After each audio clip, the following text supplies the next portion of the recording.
And what is up, everybody? Welcome back to another episode of Dark Side Secrets. Today, we have a guest on the show, Konnor from Beyond the Dune Sea. How you doing, Konnor? I'm doing great. How are you guys doing? I'm good. I'm good. Will, how you doing? Good? I'm doing good, man. I'm stoked to have Konnor on. This should be a fun chat. Oh, I know. So, Konnor, before you came on, I was telling Will how you mentioned the other day how weren't able to catch the show live yet, and how you were off today and you were gonna watch it. And I was like, just hop on. Like, why not? Yeah. And that was so, and thank you guys so much for inviting me. That was so nice of you guys. I'm in good company. I feel very honored. Yes. No, we appreciate it. So why don't you tell everybody a little bit about your channel and what you guys do over there beyond the Dune Sea? Sure. So at Beyond the Dune Sea, we're a weekly Star Wars podcast / video show.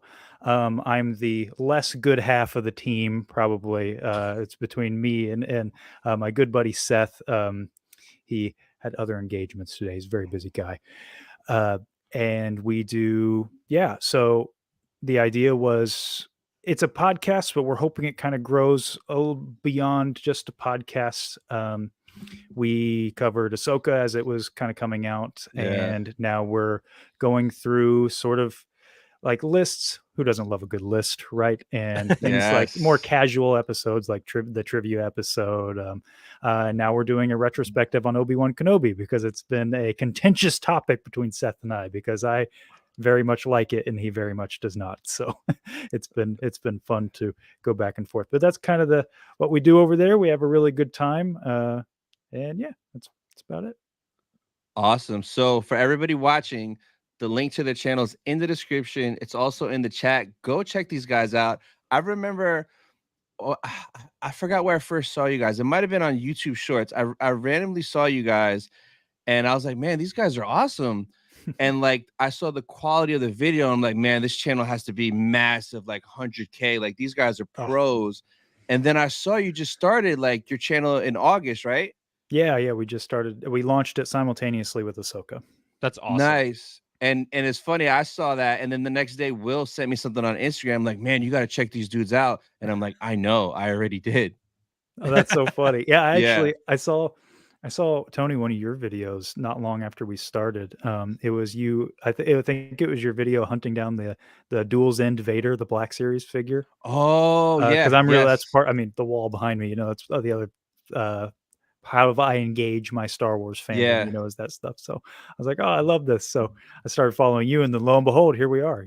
Yeah, not long after that. And of course, I actually been following Will your page on my personal account for a little while. So I had known about you guys. So yes, that's awesome. So let's catch up with the chat real quick before we deep dive a little more. So we had Major Jedi in the chat waiting 34 hours. Let's go, dude.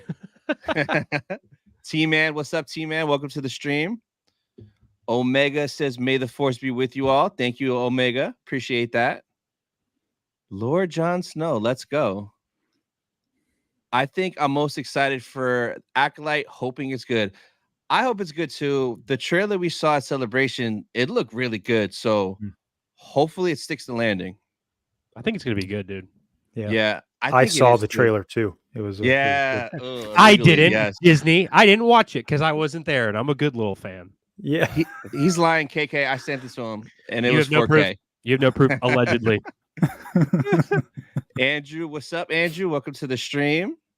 What up, Zombie Hunter? Nils, what's going on? Man, the chat is popping right now. What's up, fellas? Ordinary Christian, hello. Mr. Maximum Effort, hello, guys. What's up? Hello there. Yo, look at this. Our friends at Mortis, 3 goats. The Mortis FM guys. Yes. What up, dude? I'm pretty sure that's probably Grayson, but yeah, probably.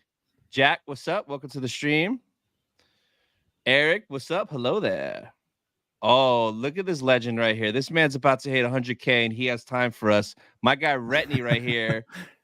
So he said, yo, I checked out Konnor's podcast clips today, and he has a super intelligent takes. I followed it and subscribed. Let's go. Thanks so much, dude. Appreciate that. I love your stuff too. Yeah. Another guy I've been following for a little while. Yeah. On my page. Retney is like the Jedi archives, man. Like you go there and you learn something, and it's fun. I get on a rabbit hole of his videos sometimes. I'm like, I gotta go back to work. I gotta stop. Yeah, exactly. How's everyone doing? I'm good, man. How you doing? Zombie Hunter. Mando, hello there. What up, Mando? Red, what's up, bro? Just checking in. Welcome to the stream. Cole, what's up, Cole? Are you a Jedi too? Pleased to meet you. I'm kind of a Sith here. I don't know about these two here, but I'm more on the Sith side, the dark side of the Force. I'm whatever Qui-Gon Jinn is. Yeah. Ooh, man, I didn't expect that to be so hot today. Oh man, I was like, Seth, easy, Seth. Yeah, that's how I was on the show. Yeah, I saw that clip is gonna go viral because there are gonna be so many people that are grumpy with it. It's so funny. Yeah, it was. Yeah, that's kind of what we like to do. We have fun. It's funny too because I feel like Qui-Gon Jinn, for people who don't know, Konnor and Seth, who both are part of Beyond the Dune Sea, they released a short today, or a little short clip of them talking about Qui-Gon Jinn. And hot take, Seth said he's mid, for lack of a better term. And I immediately got into the comments like, whoa, what are we talking about here? So let's play that clip real quick. Yeah, let's just watch it. All right, here we go. It's mute. Incredible. It's good. Qui-Gon Jinn. And Qui-Gon's the okay. Pod race. People need to like relax on him. I love Qui-Gon. People need to relax on him. You He is need to fine. relax. Okay, maybe I do, but I was just gonna. He's fine. The ability to speak does not make you intelligent. Correct. Like you did. Like everyone talks like he's like, oh, he's perfection. I'm like, you don't see that much of him. He is perfection. It's Okay. like Jaws. You just see a little bit of the shark, but that's all you need. Oh, all we need is a little Liam Neeson. You that just need goes a little. That's a all. little it goes. Liam Neeson goes a long way. You're- Oh crap, Konnor. No, I love Qui-Gon. No, I like Qui-Gon as well. He's fine by the seat of his pants like the whole movie. he's like, I know he's Mr. Trust in the Force. I know he's Yes, awesome. okay, it's awesome. But But I anyway. agree that pod race is sick. Who thinks of that they're gonna strap two jet engines to a little cart? Yeah. Nice. Comes up with that. That it's Yeah. My dumb meme edits. John Williams There you go. music. Love it, dude. Yeah, that thing was awesome. We had Yeah. fun. We had fun with it. He every now and again, we get a hot take out there, and we have some fun with it. Qui-Gon is one of my he's one that I bounce around of like favorites. Yeah, he's Like, up there with me too. Luke Yeah. Skywalker is my absolute favorite, but Qui-Gon is like pretty high up there. It's like Luke, Qui-Gon, and Yoda. Like just For Jedi me. or characters in general. Characters in general in terms Okay. of Star Fair Wars. enough. Like anything that it's also too like outside of Star Wars, like the other day I was my wife got me a stationary bike for my birthday. So Ooh. I don't know what that implies for my wife, but I was on it and I was like, man, I want to watch Star Wars instead of like just being on it. And it has like a little clip where I can put an iPad or a phone in it.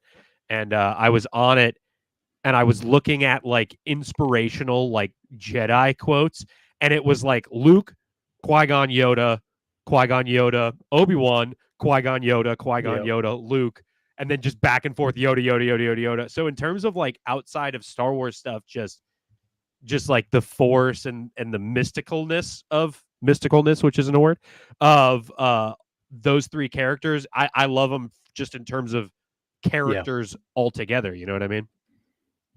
No, I hear that. Yeah, I I've always loved Filoni's take about how Yeah. Luke is almost like a spiritual apprentice of Yep. Qui-Gon and his teachings, and he's always been one of my favorites too. He's up there.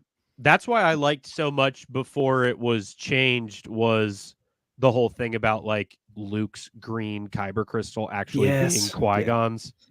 I loved that, dude. That was always favorite thing. my favorite as well. I love that story. But now he just goes to a planet and finds it with And a has bunch of other. And has a spiritual journey inside the crystal or something.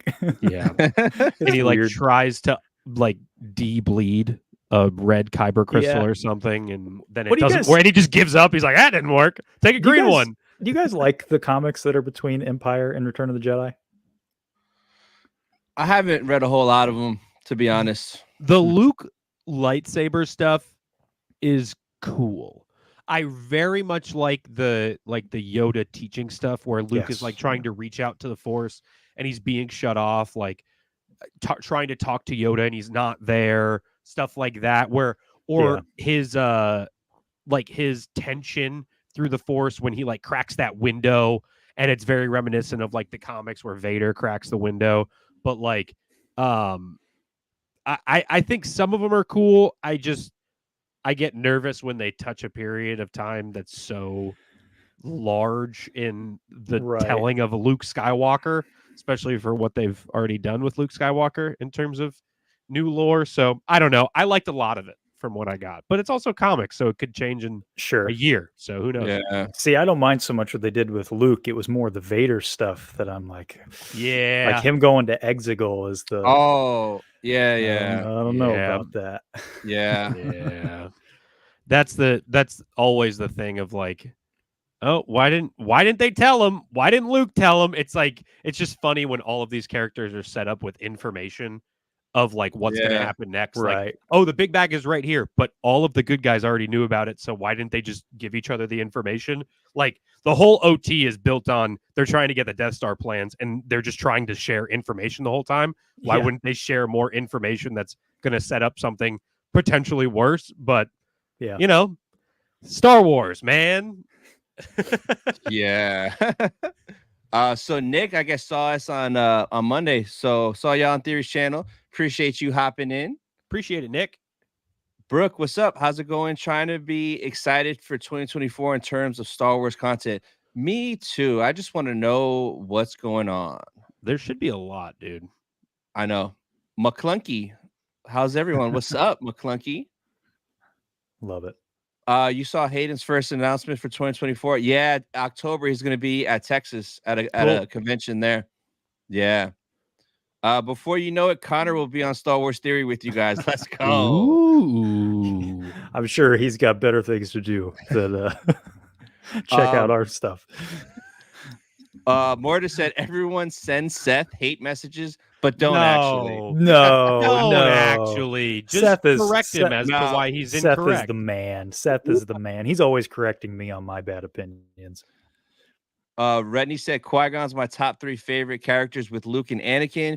He was what every Jedi should have been. Read the book Master and Apprentice and you'll love Qui-Gon. Yep. Yes. Andrew subscribed to you today. Let's go. All right. Hey, thank you, Andrew. Let's Appreciate go. that.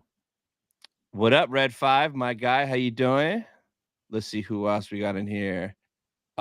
Reddy said, Will, I'm assuming you know the story of Luke's crystal because you watched my video about it. No, I read the comics and have the comics over there somewhere. And I'll then be honest I watched with you. That's video, how I knew dude. about it. And then I watched the video. Anything I need to learn, I just go there, man. Like straight up. Alex, what's up? Saw you guys in Star Wars Theory. You guys on Theory's channel make it better. You're my favorite streamers besides Theory. Thank you, bro. We appreciate that, man. Appreciate you, Alex. Thanks, dude. Kind words. Kind words. These guys are the goats right here. We're just trying. We're trying to be like your production quality level, man. For real. So, like, what made you guys start your channel? And what are you like planning to do with it? So, I have been in video production in one form or another for about 10 years. Cool. I've done something. Projects in one form or another for a long time. Some have been, I've seen mild success, I would say, but nothing crazy. I tried a podcast many years ago, actually, nothing to do with Star Wars. It had to do with filmmaking, and it completely flopped. I mean, nothing. We only did it for about 3 months, but it was actually getting into the toy photography world around 2020. I started doing that as a way just to keep my skills sharp for a while. Because at the time I was running an animation team for a video game startup. So I didn't have a lot of time for filmmaking like I did before. So I wanted to keep my skills sharp with that. So I started doing toy photography, and I really learned how to run a social media account properly, mostly completely by accident, to be quite honest with you. It was just, I just happened to be doing the right stuff. And Seth, I had gotten to know him through that. and he also has a bit of a filmmaking background, and he kept hammering me like, we got to get out there and do something. We got to film this. We got to do this. And I was just, I didn't want to, I didn't want to get back into it. I was almost to the point I wanted to hang the camera up, to be honest with you. I was,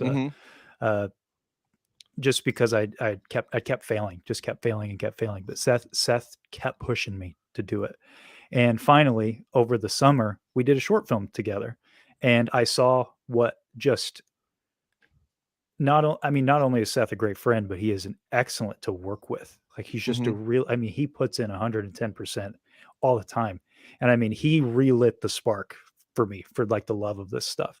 And so we had always talked about doing something like this. And after every show that, after every Star Wars episode, like Mando, Book of Boba Fett, anything, he would call me afterward. Didn't matter what time of day it was. He would call me and be like, we need to talk about this. And so we're like, well, I kind of know how to do all of this. And I feel like Seth kind of has the heart. I'm wordy, but Seth is a lot more, he's got a lot more passion, that's fire, his skill set. And, I was like, let's give it a try. And we set a hard date for Ahsoka. And I'm not gonna lie, it kept getting closer and closer to that Ahsoka date. And I was like, I don't know if I want to do this. I'm like, I don't know. But then we just did it, and man, did we have a blast with it. And I was like, I'm gonna pour in everything that I've learned the past 10 years from all these projects that I've done and failed, and this Instagram account that I've run and seen success with. And it's kind of interesting in hindsight. I've seen I didn't really fail all of those years. I just learned how to do this. Yeah. So exactly. It's been very validating and gratifying in that way. But also, more than anything, it's been, the community has been awesome. You guys, talking to you guys, we've made so many friends we didn't expect, and it's been really cool. But so even though we just started, it's been years of failure to build up to this, and so that's kind of the story. Yeah. So with the channel, did you guys, you basically just did it for fun, but did you want to like maybe get it monetized and just keep it going? Because like the rate you guys are going, like you're gonna hit 1K this month, 1K subs this month. So easily. We do have some goals. And it is crazy because we had set a goal. I personally had a goal I wanted to do this for 2 years and see if anything would happen. And at the very least, into the 2 years, I would have the experience of running a show for 2 years, and I could see what I could do with that. I'm a very practical person in that way. Try to, find what to do with those skills. But those, so as we wanted to have fun with it. We wanted, very important, we wanted to be just a positive force in the Star Wars community. There's just so much. You guys, finding you guys, it's been so nice to find like-minded people who are just positive in the community. Because unfortunately, the Star Wars community has some negativity, and so that was one thing we really wanted to bring is like, hey, we've all got hot takes. We're just talking about, the Qui-Gon thing. We've all got opinions, but we want to create hopefully our show is a space where we can share those opinions, and everybody feels welcome with their opinions if they disagree with us. Exactly. But we set, I had a goal for 2 years in. I'd wanted to see where it would go, but 1 year in, I wanted to hit 500 subs within a year. That was the goal. And I thought that maybe was a bit ambitious.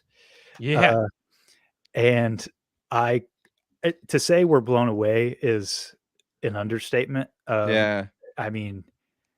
Every day we chat in the morning to get the reel ready to go, because I do all the editing, but Seth is always contributing his ideas to what, like, hey, does this look good? Does this look good? And every day he's like, this is nuts. Last night it was at this number, now it's at this number. Like, we just can't. And we're constantly in disbelief. It's just so I joked with him the other day. I'm like, I don't even know what goals to set right now anymore. Like I don't know. So yeah, it'd be great to do monetization and see what we can do with that. But to build out the show and see where that can take us. But we're kind of just along for the ride at this point. No, for sure. Are you guys thinking of ever doing like anything live, something like this or anything like that eventually? Yes. So as maybe a little teaser here, our plan was always for the show to be live, but we wanted it to be, our goal with the show was always to be more than a podcast. We wanted it to be a video broadcast. We wanted it to be like we have a person who has MC experience, so who would be our MC, and would we're looking into some video engineering. So that's kind of something I'm not super good at. I'm learning about, but we want the show to have the production value it does now, or better, hopefully, but with live switching between 3 cameras, because we have 3 cameras set up, being able to roll clips if we have them, and have a live MC that can kind of chime in with comments and things like that. And so we've been kind of laying some groundwork with that, where we're making progress, and eventually that'd be the goal. Though I don't know, things could change, and we might decide not to do that. But as far as lives, I mean, we do plan on doing maybe some. We've joked about doing some retro game live streams. I love retro game. I don't know about it, but just it'd be fun. Yeah. No, for sure. I didn't start doing live stuff for like the first 7 months. Yeah. I didn't want to do it at all, and I was like, I don't want to do it. And then finally I started doing it all the time. It's fun, dude. I love doing it. It's also cool to, like, at least for me, and I don't know if you feel the same way, Konnor, it's like there's, for all of these social platforms, and especially YouTube now with how they push shorts, it's like everything is cut to like a minute to 2 minutes. So to do something long form where you just get all of your thoughts out and talk continuously about one thing, and especially like engaging with chat and being able to like, chat has a question and then go off on that tangent. It's like to have something that's such not only long form, but like conversation based, as opposed to like, this is the point I'm trying to make. This is the thing that I'm going to say at the beginning to get you to watch the point I'm trying to make. Right. And this is the retention that's going to keep you there for 60 seconds. Flash, flash, flash, bam. It's cool to do like conversation stuff. And at least for me, like, I rarely do stuff by myself in terms of live streaming. It gives me an excuse to talk to my friends about Star Wars. You know what I mean? So I very much enjoy that side of things. It's the more I can, because that's the whole reason I started doing my stuff anyway, is like to talk to people who enjoy Star Wars. So now that I can, it's like the best part of the job. You know what I mean? Yeah, that is something. It's making me want to do lives more, and make the show live even more, because in all my years in video production leading up to this, I don't want to say it's a toxic environment, but it's not a very supportive environment most of the time.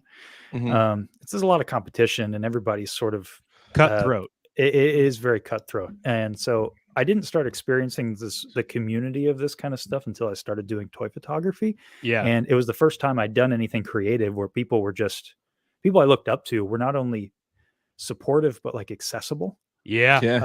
So all of my biggest inspirations I'm friends with on there. I've had many conversations with them. They've given me advice, and it's crazy. And now in doing the podcast, it's insane because like I'm talking to you guys, and we just started a couple, like a month or two ago. It's just the community is so fostering. Like we're not in competition with one another. You know, we're propping each other up, and you know these other people that I've met. It's the same way, you know, and it's so different from this other things I've been involved in, and it's so much better. It's so much nicer. It feels so much more like a community, and and like you mentioned, going live helps with that. Like seeing the regulars, like in our comments, is something I never expected. Like I see, like we have several people that I'm like, oh yeah, hey, you know, I know you popped in many times. You know, I know you by name. I don't even have to click on your profile and look at your name. You know your name.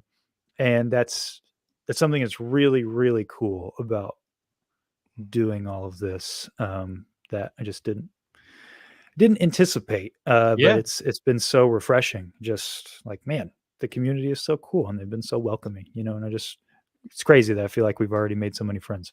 I think what's cool too is, like, in terms of Star Wars creators, at least the way, and Tony, I don't want to speak for you, but I'm pretty sure you feel the same way, is like when one Star Wars creator is doing well, it makes everybody else do well. Like, if Star Wars is in a good spot and everybody's talking about Star Wars and there's a good conversation going, it helps to jump in not only on that conversation, but like when like a reel goes well for somebody else, I'm like, that not only does it feel good as a friend and a supporter of somebody who just does Star Wars content, but like it helps everybody else out because that gets people excited about Star Wars, and intrinsically, selfishly, that people go look at more Star Wars content. So it's not necessarily from a like a marketing side of things, and I don't want to get too freaking granular. This turned into, I sound like I'm on a corporate meeting right now, but for it to be like a marketing side of things, when one person is doing well in terms of specifically when you look at the niche of Star Wars content, everybody else does well. Yes. When Theory posts something and it does well, it helps everybody else out. So it just starts that conversation. And I think for me too, like I said, with the whole live streaming thing, it's like it gives me an opportunity to talk to my friends. It's like most of the Star Wars merchandise that I wear is from friends who sell Star Wars merchandise. Like my favorite hat of all time is Retney's There Is No Death, There Is Only the Force. He has that on a ton of merch. Dude, I wear that hat every day. And like, yeah, it's a cool hat and I love having it. And I love being able to show off my Star Wars fandom, but it's also cool. Like, oh, Retney made this, you know what I mean? Like I'm wearing my buddy's thing and being able to show off that like, yeah, I love Star Wars, but also this dude I know loves Star Wars, and to be able to support those other people. So at least for me and Tony, that's a big part of why we do this stuff. It's like, yeah, there's stuff that we don't like in Star Wars, right? Yeah. But it's no fun to only talk about the stuff you don't like, because the stuff you do like is why you started talking about it in the first place. Exactly. You know what I mean? Exactly. Yeah. So. Yeah. That's kind of where we were at with Seth and I. You know, it's just, we love it. We love to talk about it, and we want other people to be happy to talk about it too. You know, like one of our first reels that popped off, which is so funny. It's actually Seth. He's telling a story about his wife who had gotten a Star Wars tattoo about fives. And he's like, you know, because Seth's not the biggest Clone Wars guy. He likes Clone Wars, but he's not huge on it. But he's like, you know, it's nuts to me that my wife was so touched by that character's arc that she got a tattoo of that. And that's so cool. And I remember hearing that story, and it's just like, yeah, this is why I love this, you know? Exactly. I've got, speaking of Clone Wars tattoos, I've got a 332nd, the helmet from the last shot of Clone Wars. Oh, dude. With the zoom out where it's the helmet in the snow and you see Vader in the T-visor. Yeah. I've got that tattooed on my thigh. Nice. So Clone Wars tattoos are the best. Dude, that shot, it blows my mind that they encapsulated the entire show in one shot. Yes. Incredible. That the last 4 episodes of Clone Wars are like, for me, that's the best of the series. Yes. But like, blew me away. That's some of the best Star Wars of all time. Yep. Like, there are movies that I'm like, that's comparable, but might also be better than some stuff. I agree. Where I'm like, it hits so hard, and like, it obviously it's the culmination of years of Star Wars stories and what it means for what goes next in Star Wars, and the nostalgia of like, you see Vader pick up the lightsaber and turn it on, and everything that happens in Ahsoka, and the death of all those clone troopers, and like, at least me being a kid growing up watching Clone Wars and then seeing like the death of all of those troopers, it's like, oh my God, it's heartstrings pulling for sure. Yeah, when we did our tier list, we set some arbitrary rules just to make it more fun, but it killed us to put Clone Wars a little lower because we were averaging. That's how we did the our law list. of average. We did our averages. But I said on there, I was like, you know, Clone Wars, in my opinion, is one of the only shows that has S tier content, like that can go up there with the greats, like with your Empires, with your Revenge of the Siths. Yeah, and it's that arc specifically. It is so good. Siege of Mandalore is so very, very good. I remember watching those last 4 episodes because it was like week to week. You had to wait for it. Yep. And it just got better and better. And it was like a movie. It literally was Revenge of the Sith 2.0 from a different angle. Yeah. And I remember the episode where Order 66 was executed, and hearing Samuel L. Jackson's voice and Hayden Christensen's voice, I was so mind blown. Like, I was just shocked. It was so amazing how they did that, man. Dude, it was. So great. Same. Same, Yeah, Mariana. Me Like, too. Yep. Yeah, didn't we all? Let's be honest. I'll Yeah. be the first one to say that Star Wars makes a big boy cry. You know what I mean? Oh yeah. But how we were talking before about community, though, that's one thing I love about doing this. And even how I met Will, like I didn't know this guy. He just DM'd me one day, like, "Hey, you should use the captions app on that reel you did. That reel was pretty good." And we just kept talking. And then all of a sudden, he did his face reveal because forever, like who is this person? Is he an AI? Is he a human? So the minute a he robot. revealed, yeah, the minute he revealed his face, I'm like, "Hey, you want to come on my podcast, Sith Talk?" And then we did that. And then I brought him on to this show as a guest, and he hasn't left since then. And we just been running since then, which is awesome. That's awesome. Yeah, he just came out on one Wednesday, and just every Wednesday he was just here forever. So, yeah, it's awesome how it works. And now like you're that. stuck with me, nerds. Yeah. Oh yes. So let's catch up with the chat a little bit more. There's a bunch of people in here. Konnor, you and Seth are huge inspirations to us. Oh. I'm very thankful you guys did start. You guys are an Yes. inspiration to us, Mortis FM. Yeah, they're awesome too, man. They are awesome too.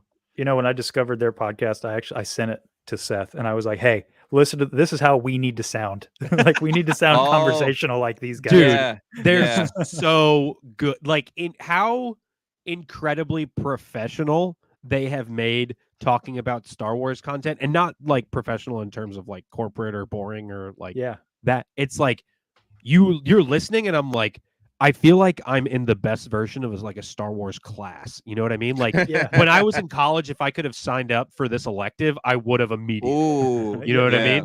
mean? They and honestly, I feel the same way about you guys. So it's super cool. Like when I started in the Lego space. So like that was my thing. I just only made Lego content. And then the last Star Wars celebration hit, and I started doing celebration content of like interviews and stuff. And I had done some interviews before, and my goal was like to do like Lego interviews of like Lego news and Star Wars facts. And then I just slipped into Star Wars facts and then celebration stuff. And I was like, I'm just doing this now. Like, thank you, Lego. Like, I'll talk about you later, but I Yeah. only want to do this. But for me, like coming up in the space over the last, it's a year in 2 weeks, I've been doing this. It's so cool that there's so many other people who are just starting now who are already like people I look up to. I'm like, oh man, I'm like Beyond the Dune Sea posted those. You see their graphics on stuff? I'll send stuff to Tony all the time, and I'm like, they're killing it. They're killing it. Yeah. And it makes it like as a fan, I'm like, let's go. But it just like I'm assuming it's Grayson, but it might be Cole. Said in that comment, it makes me want to do like not necessarily work harder, but like just to go out there and It's work, inspirational. which is the whole point. Which is like if somebody's going to make stuff that makes me want to make stuff, that I'm going to keep point me in that direction, please. You know what I mean? Yeah, I'm right there with you. That's exactly how I felt. Well, I mean, watching all your guys' content, to be frankly honest with you, it's a like sounding conversational in a show. That's a talent. Yeah. And it's not something Yeah. that comes easily to me. And I remember the Mortis guys, and I discovered them because I think Grayson sent me a DM, and that's how I found them. Or maybe Nice. I found one of their reels. I'm not sure. I found them somehow, and I listened to their show. And I was like, man, these guys sound really good. And sent them to Seth. I'm like, hey, this is how we need to sound on our podcast. We need to work on being more conversational. So, but yeah, it's like Yeah. what you're saying. You see really good content out there, and it makes you want to just it makes you want to get out there, work harder, be better at your craft, and it's like iron sharpens iron all day long. Absolutely. Yeah, and even watching your guys' show, I love how you cut to different angles. How you have the two of you, then you'll cut to you, then you'll cut to Seth, and then back to you, then back out. Literally, my last two Sith Talk podcasts, I changed the way I edited my podcast to be similar to your formula, just because I loved how it looked. Now it is a lot more work, but I just love how it looks, the end result. So like now going forward, all my Sith Talks are similar to that, where it's both of us, then I'll cut to me, cut to them full screen. It just inspired me. And it was just from watching your show. Yeah. It makes it, I think it makes it sometimes a little more conversational. And it also can be used for comedic effect. So that's what I like. cutting to Seth's face because he does these reactions sometimes. He's a lot more bombastic than I am. Yeah. So I'll cut to a reaction of his or a reaction of mine or something. You or guys we'll don't cut have to a live switcher, right? You're just using you have the 3 camera setup. No, so the way I do it is we record 3 simultaneously and then just do a multicam in Okay. the edit. And so basically Yeah. the way I edit is I watch it and I'm just live Yeah. switching it as I'm watching it. Yeah, I love it. Yep. So Yeah, I did it the same way, and it takes way longer, but does. like the end does. result is Yeah. just freaking awesome. So Yeah. Alex says, what are you guys looking forward to in 2024 for Star Wars? Biggest for me, and it's if it drops that year, is Tales of the Jedi season 2, because that's pretty much guaranteed amazing. Yeah, that's gonna be up there. Honestly, dude, what bothers me about Tales of the Jedi though is that you don't know who it's about. Right. Yeah. Like, Not there's yet, no yeah. way that. I mean, if they do it, fine. I might be a little disappointed, but there's no way they follow Ahsoka and Dooku again for a full. No, like no, they they'll did switch it up. such a yeah. That's what I mean. So it's like Yeah, when they switch it up, we just don't know who it's going to be about. And like, obviously, I have my list of people who I would love it to be about. Obviously, Baylan and Shin are a big one now that Ahsoka has come out.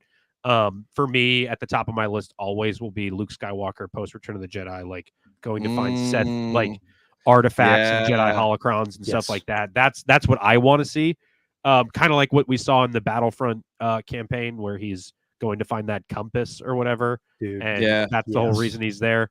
That's what I want to see, but I'd also like Tony knows, like, and Grayson, who's in the chat, knows I am such a Leia Jedi nerd where I'm like, I just want to see more of Leia training to be a Jedi. Yes. That was my favorite part of Rise of Skywalker is like, if the whole movie was just like 2 hours of that training sequence, it would have been the best movie of all time. But we got more stuff than just that in that movie. So that's probably my list. Also, like, I wouldn't mind seeing, like, I don't know, like young Kylo Ren, like Ben Solo training stuff. I'd dig that. Just depends on who it is, you know? Yeah. I'm kind of in the Bad Batch camp, to be honest with you. Yep. I that came out of left field for me, that show. I'm a big Bad Batch fan. I love it. Yeah. There was I remember season 2 watching some episodes simultaneously with Mando, and like 3 out of the 4 episodes, I was like, this episode blows that Mando episode out of the water. Yeah. And it's not even close. And it didn't make sense. It shouldn't have been that way. Yeah. Right. Yeah. Yeah. I'm looking forward to I appreciate when a show knows when to end. Yep. Oh, it's gonna end. So it being its final season tells me, okay, they're wrapping up story arcs. They're not leaving out hanging threads. Yeah. And I'm excited. I'm excited for that. And also a Tales to the Jedi. Do you know, by the way, that the Dooku stuff was kind of an afterthought with that show? Really? Do you guys know the story behind this? No. So if I remember correctly, how this show even came about, it was Dave Filoni had the idea for the Ahsoka stuff. I don't know which story, but one of the Ahsoka stories on like a plane ride for one of the Mando or Book of Boba Fett maybe, and was just trying to find a way to tell the story. But then he couldn't just do that; they had to expand it into some other stuff. So then they wrote the Dooku stuff too. Was this an interview or an article? Good question. I don't know. Here, I'll look it up. Because I remember when this came out because it was yeah. What's up, Dana? What's up, Dana? Michael Martin, what's up? Good day, mate. You sound like Hannah. Let's see. That's super interesting. I've never heard that before. So Morris might have just been a weird rumor that's not true. I don't know, but I remember reading about it when. I hope it's true because that's awesome. I love, like, obviously, as a lot of times I'm cornered into the role of the clip guy, just because that's what I enjoy. And when I'm in the car, I turn on like old Celebration interviews instead of listening to music. I'll listen to like a 2-hour Celebration panel on like Doug Chang talking about how they developed the N1 Starfighter and Phantom Menace. Like, that's what I'll listen to. But stuff like that is my favorite part of Star Wars. So if that's true, I am always like watching the replay later of this. You can like visibly sear my ears just go, what did you just say? So I'm stoked for it. So I'm finding that yes, it was. He did work on it while he was working on The Mandalorian. Yeah, And I would it assume. says he began writing short stories, and wanted to turn it into a series. I remember this, and they had to find money for it because it was sort of a revival of like the Clone Wars in a way. Yeah. But I remember specifically hearing that it was mostly he came up with a story about Ahsoka, and they needed to add something else to it. And he was just like, "Well, what about Dooku?" Because that's so interesting. Because the Dooku stuff is so it's my favorite part. So good. It's so good. Incredibly more captivating than the Ahsoka stuff. Like I love the Ahsoka stuff. I'm a fan of Ahsoka, obviously, and the more we get of her, the better. But like to get all of that with Dooku, I remember just sitting there like my eyes were like wider than my head. I was so excited to see all that Dooku stuff, like him going through the Jedi archives and like deleting Camino and awesome. Yeah. Oh, here we go. I found it. Okay. So this was, I don't know what interview this is from. It's a screenshot from an interview. This is from Star Wars Holocron. He posted this back in May of 2022. And he said, Dave Filoni on how he developed Tales of the Jedi. When I fly back and forth on working on The Mandalorian, I'd write stories on the plane to pass the time. And that's how I got this story. And then I remember this being expanded upon later, but it was from this interview. I don't know what this interview is from, but he was live covering some interview. But I have homework. Thanks. Will find it, and that reel will be out tonight. Don't worry. He will. I already have a tab pulled up. So there's another thing that says there's a whole article about credits. It's from the website called Credits and Canon. Can you put it in the private chat, like as a link up here, and then we can talk about other stuff, and I'll look through it. So that may or may not have all the info you need. I don't know, but I don't want we don't have to keep talking about that. Oh no, dude, this is incredible. Is like this is my wheelhouse of like. Dude, that's the stuff I love too. What? That's the stuff I love too. That's like the weird little things, like about how most of the asteroids in Empire Strikes Back were potatoes. Like that stuff is what gets me. So this was probably at the Celebration 22 panel for Tales of the Jedi. Did they stream that? I think it was the Clone Wars panel. 2020. I didn't go to that panel. That was at Anaheim. So I regret it. So I remember that panel because I saw it and it was like Tales of the Jedi. I'm like, what is that? I don't even know what that is. So I skipped it. I remember. Yeah. They actually played the first episode there, and they got to see it months early with Filoni, which is crazy. Somebody recorded the full 40 minutes on their iPhone and uploaded it to YouTube. Which there you go. There are your clips. I'm very much hoping that there's a better stream of that than the pirated live leak version of that panel. But who knows? I love that stuff, dude. That's my favorite. No, for sure. Yeah. So now that the strikes are over, you guys saw a lot of the pictures that the cast have been posting from Ahsoka. Yeah, man, that's been great. Finally, yeah. So I got a bunch of them here. They're just it's just so cool to see all this stuff. Like this is gold. It is gold. Hayden on the land speeder. That makes me happy seeing how much fun he's having right there. Yeah, dude. That land speeder is like they should have given the land speeder a credit on the Ahsoka series. Like there's so many photos, like of course the stuff with Shin and all of that and the video and the photo. It's like, dude, I just love that they all look like they're having a blast. That's always so awesome. And they're all like, as much as they are like fun people, like they're all really personable, it seems like, from what they're like on set. This is like Star Wars is obviously like the movies and the shows and all that stuff, but this to me is just as much a part of why I love it. 100% is this stuff. Yep. I love seeing all the stuff. So cool. Like, look, they're out having a great time. This too. So Balin's stunt double posted a lot. So like there's this shot, a bunch of stuff, man, with all the night troopers. That's just hilarious. He was perfect for Ezra too, man. Oh yeah. He really was. This, like, look at all these legends right here in this shot. Yep. And that dog is just there, like, not realizing who he's around right now. I still want to know what is on Dave's hat. Like, I have not seen Tony and I when we were watching the behind the scenes, the Entertainment Weekly It says thing. Storm. Something.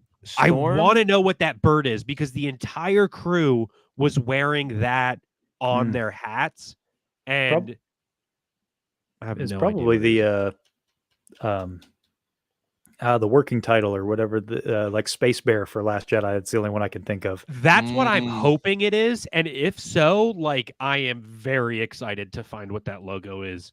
One of my favorite things from Mando that Dave did was that the two posters for The Mandalorian was the one with Ahsoka. It's an all yellow poster, and it's like just the outline of Ahsoka's face. Oh yeah.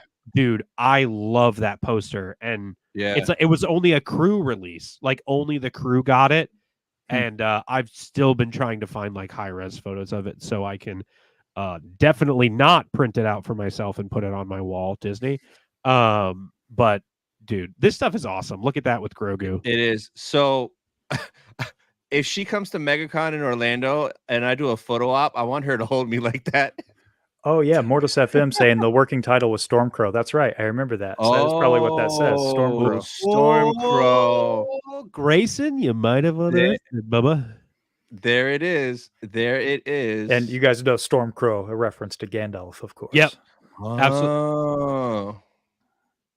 Okay. Yep. Now, this is I'm very much enjoying this. Thank you, guys. Thank you. I love this shot here. That See, this is stuff I love too. Yep. Yeah. Yes, I loved this shot. I was happy that she got to be involved in some capacity. I was hoping she would have had a cameo in the show. Me too. Like random in the background, maybe in like the hangar bay fixing a ship in the background. You see her there or something. Like, I don't know if you guys have seen the Last of Us show, but the actress is escaping me. But she played a main character, a primary side character, I should say, toward the end of the series. What up, Lloyd? Yeah, they're all over Instagram. It's crazy. It's a lot of really, really cool stuff. But I mean, I'm glad seeing all that stuff, but I just want some updates, man. Everyone else has updates. DC, Marvel, Amazon, Netflix. Marvel's been going crazy with updates. Marvel went nuts, man. Maybe this is the optimist in me, but maybe it's a good thing. They're getting their ducks in a row first before they want to throw anything out there. That too. And honestly, I'll give them more time. Figure it out. Make sure it's right. Take your time. But like, still get us a little bit of info or drop us something, at least one little thing. Yeah. You know? So yeah. Because what do you guys think is next? Probably Skeleton Crew. I think right? Skeleton Crew, yeah. I think Skeleton Crew for sure is next. There was something that I saw the other day of like that Mando season 4 is a top priority for Lucasfilm at the moment. I screenshotted it the other day. It was something on Twitter. I'd have to find it, but it was something like Mando season 4 is of top priority for Lucasfilm, and what's coming up next. I'd have to find it. But it was like directly after the strikes. Interesting. I can look for it, but sorry to derail that with absolutely no information to give you. I found it. The Mandalorian season 4 is reportedly the focus of Lucasfilm at the moment, and other shows like Ahsoka season 2, if greenlit, won't film until after Mando, and that's from Making Star Wars, which is a pretty reputable source. Yeah, right. Pretty much. So yeah, I will say the only thing that makes me a little afraid for Mando is I didn't, before the strikes, how they were flip-flopping between, is this going to be a movie, if this is going to be a TV show? They just seem not very confident in themselves. Yeah. Sometimes, like if something dips a little bit, then they're like, all right, let's pump the brakes. I mean, they did the same thing. Pedro isn't logged on. I know. Oh yeah, did you guys see those clickbaity articles the last few days about that? Yeah, there's a new one that popped up today saying that, he's going to be Reed Richards now. Yeah. Oh, nice. Yeah. There's so many outlets like comicbook.com and Nerdist and IGN are all posting about Fantastic Four reportedly cast Pedro Pascal as Mr. Fantastic, which, like, there's no way, dude. Then Tony and I were talking about it right before this. He sent me the article and I was like, there's no way that he is. Number one, I don't like that casting for him as Reed Richards. I don't. I would rather them just stay with Jim from The Office, whatever his name is. Than Jim Pedro Halpert. Pascal. Yeah, Jim Halpert. Give me the character's last name, not the actor's real John name. Krasinski. Yeah. Jim, three-hole punch guy. John Krasinski. Yes. I can't imagine he would also sign on to do that. He's already losing out on Mando because of The Last of Us. And now he's doing less of Mando, apparently, because of The Last of Us Season 2 and because he's going to be in that Gladiator movie. So how can he also do Reed Richards? And I can't imagine, I was saying this to Tony earlier too, I can't imagine Fantastic Four is at the top of their list of priorities with everything that they're switching up on right now. Yeah, Like, no kidding. there's no way. Yeah. So I don't there's somebody backstage. I don't know who this is. It says mysterious friendly. I guess we'll bring them in. I don't know. It's somebody hacked the stream, maybe. Excuse me. Do you know the secrets to the dark side? Are you wearing a carpet? Yes, I do. This is just in my regular wardrobe. Do not be mean. I come bearing information, but I require you, all of you. But first, you may be wondering who I am. Yes, Face reveal. Face reveal. Here we go. It's Grayson from Mortis. Grayson. Hey, going on, guys? What's up, Grayson? how you I doing, love- guys? I love the Easter egg there of the MFM of mysterious friendly man. I'm there. so glad you got Oh. It only took, it was only a 5-second gimmick, but Hey, I'm all about gimmicks, man, and Oh. and gags like that. That's my whole shtick. trust me, man. The inspiration was directly from you guys. So Yeah. Yeah. I don't know if that's a good thing Again. or not. But, no, man, it's a great thing, dude. You guys are killing it. Yes. Sorry did the to poncho, dude. thank you. This is coincidentally Ahsoka's. It's her Ahsoka the Gray one. So Oh, yeah. Oh, you know what's funny? I was nice. going to guess that it was a Gandalf thing, but I That's guess what I that's the thought same it was. thing. I mean, Close enough. same thing. We were just talking about you guys were just talking about the Stormcrow thing, but yeah, sorry to barge in on you guys. I just figured I'd yeah. come in here to drop some news. Oh. Yeah. What do we got? Yes, you guys don't know about it at all. Not even a tidbit. No, We're but all acting super surprised. but yeah, no, we for a little while now we've been cooking something. We've been teasing something that a collaborative effort. This is all kind of news to people that may be watching and hopefully watching after the fact. But yeah, in the coming weeks and months, hopefully following that, we're gonna be starting a new series of streams called Tales from the Archives. Yes, there you go. There you go. Hey, and so what's yeah, that? it's gonna be all of us except Cole and Seth are not here. Cole should maybe be here any second. I don't know. Cole had to go find his poncho before he could hop on stream. It was funny. I was trying to get him to be like, dude, you gotta get into the gimmick with me. And he's like, I don't have a robe, man. And I was like, Just a bath towel over his head. I was like, dude, surely you've got something. But yeah. So you're probably wondering, what is Tales from the Archives? Well, it is going to be a monthly stream amongst all of us, including Seth and Cole. And Cole and I originally, we had an idea of doing a book club, but we were like, why limit to just us when we could do it with a whole group of really cool guys? And I find it so funny and coincidental that you guys were talking about just like the community and fostering that. And all of you have been so monumental in kind of fostering that. And again, huge inspirations to us. So yeah, we're going to be doing this new monthly stream called Tales from the Archives. The first one, December 1st. But we got to tell you what book are we going to do? Tony, this is all you, man. Did you ever hear the tragedy of Darth Plagueis the Wise? There you have it. There you have it. This is going to be Darth Plagueis. Oh, sorry. You got we got that geared up too. Yeah. That's great. It's so good. Yeah. So that is going to be the first book we're doing now. Now, fret not. if you're in a pinch, because it's only going to be it's in 2 weeks away. So after Thanksgiving, enjoy the holidays, by the way. But we're not gonna get right into the meat of it off the bat. We're gonna kind of do a pre episode. Maybe we can talk about like the first 3 chapters. Keep it short and sweet, you know. But we want to give everybody who wants to follow along with us some time to read, because God knows I am not a fast reader. So so December 1st. We don't have a time yet, but it'll probably be around the same time as this. So that's kind of the big news. Exciting. It is very exciting. Hey, big props to Grayson and Mortis FM for organizing everything too. Yes. It's gonna be awesome. I mean, I couldn't have done it without your guys' collaboration and your passion. So, and we just thought this would be a good time for, you know, you guys are talking about content in 2024. It's a little, I mean, thankfully the strikes have ended, which is awesome. That means we can kind of get the ball rolling again. But like, you've got to think, I mean, me and Retney were just talking in the chat about Master and Apprentice, right? Like that's a book that I would like to read at some point with everybody. Yeah.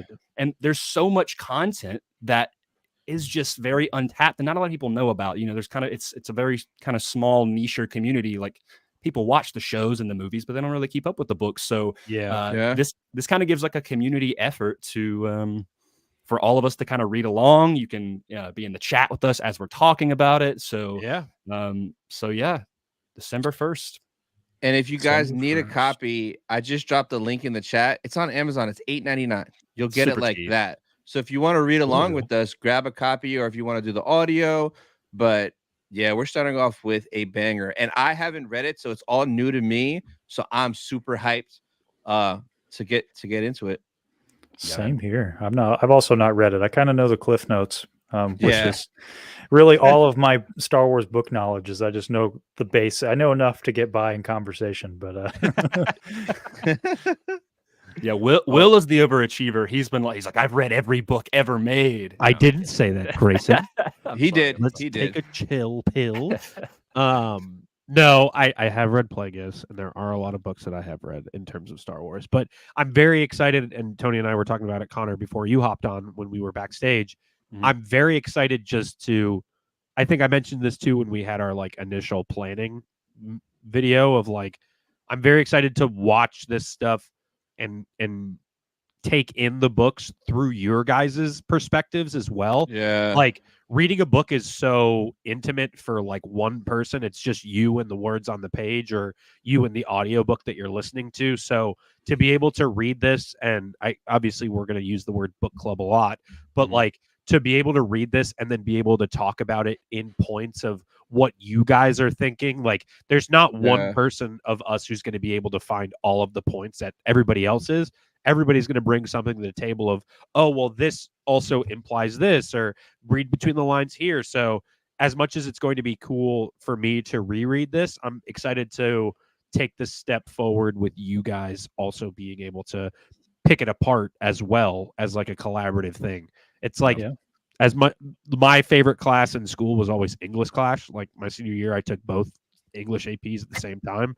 So it was just because it was fun to me. Yeah, nerd. It was just fun for me to be able to do that. I wasn't good at anything else, but I was good at books and talking about why motifs and themes were things. So it'll be fun to like get to the discussion part of why we're reading something. And two, like when we read a certain section, like if we talk about the first 3 chapters or however much we talk about on December 1st, it's like being able to talk about that and then you guys giving me things of like, oh, this is what we thought of, which will help me moving forward for the rest of the book. You know what I mean? It's not just me reading the whole thing and then, oh, I didn't think about that. It's me being able to put those ideas in my tool belt to think of when you're reading later on. So I'm very excited to do this, and I'm very excited to do it with all you esteemed gentlemen of the libraries. I think we're gonna reach a lot of people too, because I think we're gonna multi-stream it from all of our channels too. So that should bring in a wide audience. So it's gonna be really, really fun to kind of like intermingle the community to make it like a bigger one. Yeah, and hopefully get people excited. It's a Star Wars drought right now. You know, let's make it not a drought. Let's bring some rain. Yeah. Oh no, for sure. Typhoon, we are bringing baby. it. Yeah. Yeah. And the ultimate plan as well is to, like, you know, even when there is Star Wars content coming out, obviously we might dial back or maybe not make it as like we're like going to read as much because we'll be busy doing content on, you know, whatever's Yeah. coming out. But at the same time, like, we want to keep it going because I mean, I have a huge stack of books and even just books in the backlog in my mind that I really want to read. Of course, Splinter of the Mind's Eye, top of the list. Right there. Yep. I have it The right one. there. You actually? Oh yeah, I have the original, the first printing of it back there. I mean, that's kind of like a collector thing, though. You know, it's yeah. the first one. You gotta, Yeah. you guys gotta have that one. That's Yeah. it. It's I look for like on eBay like the original printings of stuff just to be able to have them and like hold the book and like this was on the shelf in a convenience store before we had any knowledge of anything Star Wars. So it's just cool to have that stuff. But Splinter of the Mind's Eye isn't that bad. It's weird. But I it's not know. that It's just bad. fun to clown on. That's just another thing that Seth doesn't like in terms of Star Wars. And he's not here to defend himself. Yep. So we're gonna rag on him. Call Seth right now. Get him on Yeah. here. Just call him on speakerphone. Your Qui-Gon take sucks. It's Man, funny he's gonna you watch guys. this later and be like, man, he's like typing me angry Oh, yeah. Instagram messages. No. We're gonna get a DM later. We're gonna have for to sure. pin all of the comments on these videos of him just being like, "I don't hate it that much. I'm sorry, I didn't mean." Yeah. Him explaining it. No, it's Yeah. funny. It's payback because the whole past 2 weeks I've been talking about how much I love the Obi-Wan Kenobi show, and he's talking about how much he hates it. And all of our comments have been like, "Man, this Konnor guy is an idiot." I'm like, Oh, yeah, fair man. enough. I know. No, man. I listen. This past one, like, I don't know how many if Tony or Will, if you guys watched it, but it was, to me, it was very enlightening and eye opening because, like, I'm not the biggest fan of Kenobi. I think it's all right, but Connor's Yeah. takes have like been like, oh well, like I've never thought about it that way. Like, Yep. there was Yeah. a clip of you guys talking about like the Obi-Wan is watching Luke on, like, pretending to do like the speeder thing, and it's the exact same turn. I was like, dude, that is so cool. I Yep. love that. That's what I'm saying. Yeah, and it's like it's like you said, when it hits, it hits. That's honestly the best like example of why I'm excited for the book club. You know what I mean? Is for you guys to do the exact same thing for me selfishly of like, oh, but did you see that? But that pinpoints to this. And because that's Konnor, we were just saying it's like, that's my favorite part of Star Wars is with like the little implications that set up something else down the line throughout it's like poetry. It rhymes. So to be able to do all of that stuff is why I'm super excited for the book club. But yeah, this is a really good example of what we're probably going to be doing exactly on stream, just about one topic. You know what I mean? Yeah. 6 of us. It should be fun, great. Dude. Yeah. Real life Avengers. I can't wait, man. That Yeah. first stream is gonna be it's gonna be epic for sure. I'm very excited. Well, hey, I don't mean to infringe. I don't want to take away Connor's spotlight here. So You're not taking my make, spotlight, my friend. listen, man. you got to have your time in the sun. Oh my goodness. But no, like if you guys want me to leave, I can totally dip out and be back. Yeah, on. get the heck out of here, dude. Grayson, See you, man. what's See wrong ya. with you?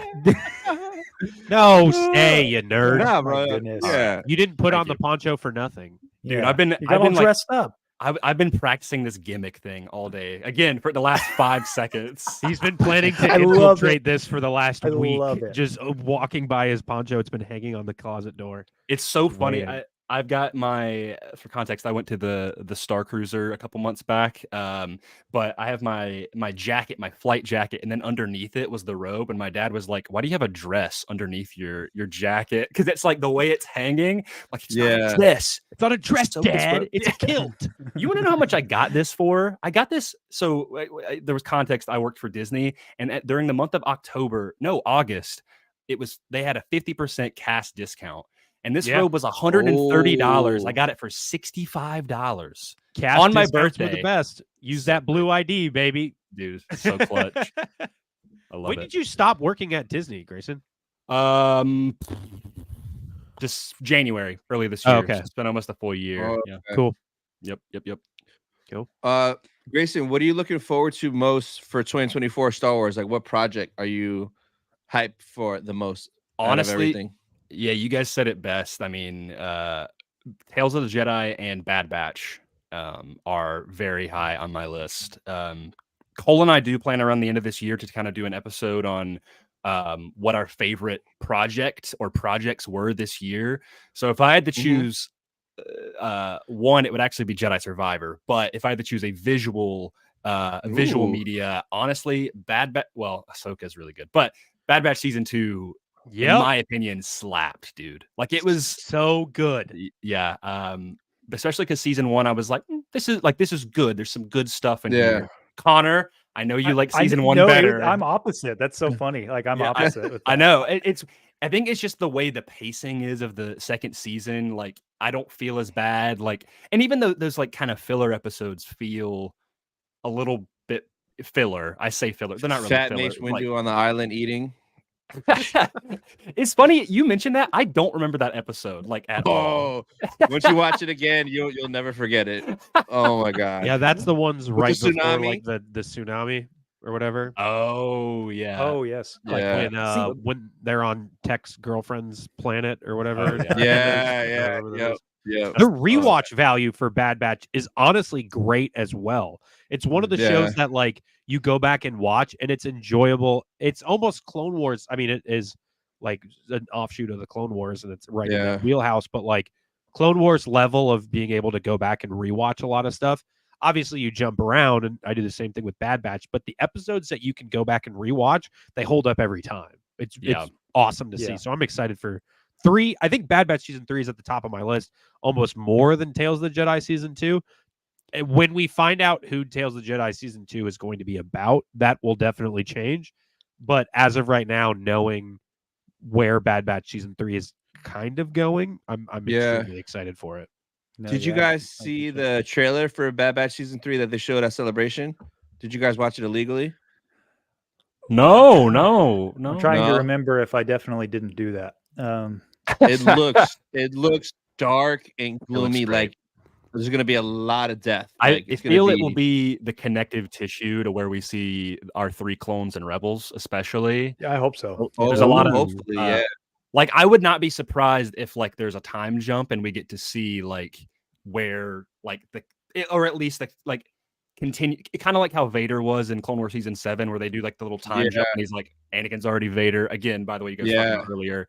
So good. Anyway, I like Siege of Mandalore is like just peak Star Wars for me. Top but anyway, so good. But I would be interested to see like a time jump of like seeing the clones like on I don't even remember the name of the planet. But we know for a fact, like for people who have seen the trailer only at Celebration, that Wolf will be in it. We've already seen Gregor, of course. Rex has shown up many times. So yeah, I'm kind of wondering where this show is gonna. Laney, hello. Laney, what up? You missed it, Laney. I told you, man. Go watch it in the rewatch. It's okay. I kind of wonder if it's gonna just wrap up our core character stories and be a more contained narrative, because that's what I liked about season 1. It felt very contained. Yeah. Or if we're going to get more wide scale galactic kind of implications, because I thought in season 1 that sort of poetic end to the clone story, like collectively the clone story, was if there was like a clone uprising, sort of like similar. I think there was a story in Legends, right, like that. Yeah, where Vader is the one to do the dirty work. Yep. But then you get into, I don't want Vader for the sake of Vader. It's just I feel like that character in particular like would be the one to carry it out, but it could be just as effective to be an army of stormtroopers. To go against them. So I could see them kind of going that way. Hello, Wow. General Kenobi, what's up, guys? I had a skit planned for the Tales from the Archives. I had it planned. As you can see, I've got like an all black getup going on. But I we could have waited. I could have waited. No, it's okay. It's okay. I didn't let you know. It's just I was watching the stream and I was like, man, they have moved on so far. Tales of the Archives. But like I was gonna go like, have you ever read the Tales of have you ever read the Tale of Darth Plagueis the Wise? Well, now you can if you follow along with us. I had my acolyte mask and everything. Oh. So I was gonna square up, but I come to you as I am, Cole. Hey guys, what's up? Hey, dude. What's up? Connor, sorry, I think you were speaking about.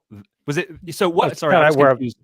go Vader ahead. doing the dirty work of what? Like the finishing off the clones, kind of a reset, because that's from. I don't think Vader's the one who does it in Legends, but there is sort of an uprising, and that's what happens to the clones, right? Okay, I know. just kinda get I annihilated. remember what you're talking about. Of him, he just like dices up a ton of clones at one point, and it's like, I think at one point it's him with the clones, and then the clones realize that like maybe it's what it is he's going to find a Jedi. And this, I don't know if this is what you're talking about, but this is what I thought of in my head. Of he's going to find a Jedi, and the Inquisitorius are going after them. But the Jedi refers to him as Anakin Skywalker, and then for some reason the clones are like, "Oh, Anakin's a Jedi," and then they try and Order 66 reverse on. They're like, they do the whole like, well, if he's a Jedi, but I'm supposed to listen to him, and they don't know what they're doing, and Vader just doesn't care, and he just pieces them all up. I'm thinking that's what the most like what you're talking about was in my head. I can kind of see the panels from that comic too, because I think there's Royal Guard, the clone troopers that have the red that were on Coruscant, the Coruscant Guard, right? Yes, that was shock. Yeah, the shock troopers. Yeah. Those, I'm pretty sure there were a lot of those that Vader diced up. So what I'm referring to now, I can't believe I wasn't remembering what this was from. It's from the original Battlefront 2 game. Yes, it's the Kamino Uprising, the Rebel clones. It's so funny you mentioned that, because I was just about to say that, where you have to kill like all the remaining clones that have like defected, because that was before the chip days, right? Right. Yes. Yeah. Wow, I forgot about that. I knew I could picture it in my mind. I'm like, I don't know why I'm not remembering what this is from. Yeah, it's from that story, honestly, good. Prior to like not knowing about the chip thing, I really enjoyed, because there's that like very trending audio from that Tamura is doing, where he's doing the 501st journals, and he's like, what they didn't tell us was the Cole, you do it. you probably remember it from memory. In the waning months of the Clone Wars, something like a bantha, like a bantha. Man, that really just turned. I guess like I remember hearing that they made that campaign as like a last, like very, very last thing for that game. Crazy. Like it was about to release, and I think Lucasfilm Games like told Pandemic, they were like, "Yo, you gotta make a campaign. We need to have a campaign in here." And so they were like, "Okay, we're gonna script a couple of objectives and bring Tamura Morrison in to voice all of these lines for a day," and there you go. And then it ended up being one of the most memorable Star Wars video game campaigns of all time. So limitation breeds creativity. Sometimes it creates the best stuff you've ever seen. Sometimes it's not so. But investment doesn't equate quality. Was that Connor, that comic you were talking about? I remember that. Is that the one where he kills Thorn? I get Thorn and Fox confused. Cole, comic. You can correct. He kills Fox. Yes. Thorn dies in the Clone Wars. Right. Okay. Fox was, because it was like kind of a satisfying moment, because like Fox was like was the one that didn't let him in. Yeah, he sucks. Was the one that didn't let him in to the holding cells when Ahsoka got captured. Yeah, like people all kind of agree that it's like, yeah, Vader also would have killed any other guy. But with Fox, there was a little bit of extra salt there. Just kind of I'm looking at the panel, and he literally just snapped his neck. Yep, just Fox Crazy. is also the dude who offed fives. Yep. Yeah. What a loser, dude. Yeah. What freaking else? jabroni. Seth will get in here and he will make a storm about Fox. Yeah. I love that. probably I hates love that. Fox. I love that story about his wife with the fives tattoo. That's great, isn't it? Fox. Yeah. Fox is also in that same scene in the like when he kills fives, he brings in like this group of shock troopers, right? He's the one that shoots fives, and they all crowd around him as he's dying, except for Fox. Fox doesn't do that. Mhm. He's just the one who was like, I was right. I know Like, what I'm. I told him to put the gun down. You know. Yeah, that's the What- parts what's of done? like the inhibitor chip where I do like how, as much as it did affect all of the clones like the same way in terms of what they all did, from where we were in the Clone Wars, I really like how the clones obviously all have their personalities. That was one of the biggest things with them. But as the inhibitor chip, like they went on from after Order 66, like we see in the Bad Batch, I think that's one of the most exciting parts is like the chip malfunctions or the clones like, well, the war is over now. Like, why do I have to hate the Jedi? Like stuff like that. That's the most exciting part. So for me, when I see somebody like Fox, after seeing the Bad Batch, when I rewatch those Clone Wars episodes, I'm like, is his inhibitor chip just like a jumbo chip where he's just like, I have to follow orders? You know what I mean? Yeah. Where it's just like, that's one of the chips that really worked. So I don't know. See, I don't think that's. Is that how the chip works though? Or I always took the What do you mean? chip worked like when they gave a specific order, then it kind of gives like it inhibits their personality. It's not just they have to follow orders just to follow orders. Because I mean, we see Rex, for example, in the Umbara arc. He goes directly against Ponkrell, who is a superior officer to him. Yeah. So if he has an inhibitor chip, it's obviously not doing any legwork there to make him go against Ponkrell. So I've always took the inhibitor chip as like them saying execute Order 66. It sends a burst basically. When that signal sort of starts to decay, and that's what we see in Bad Batch.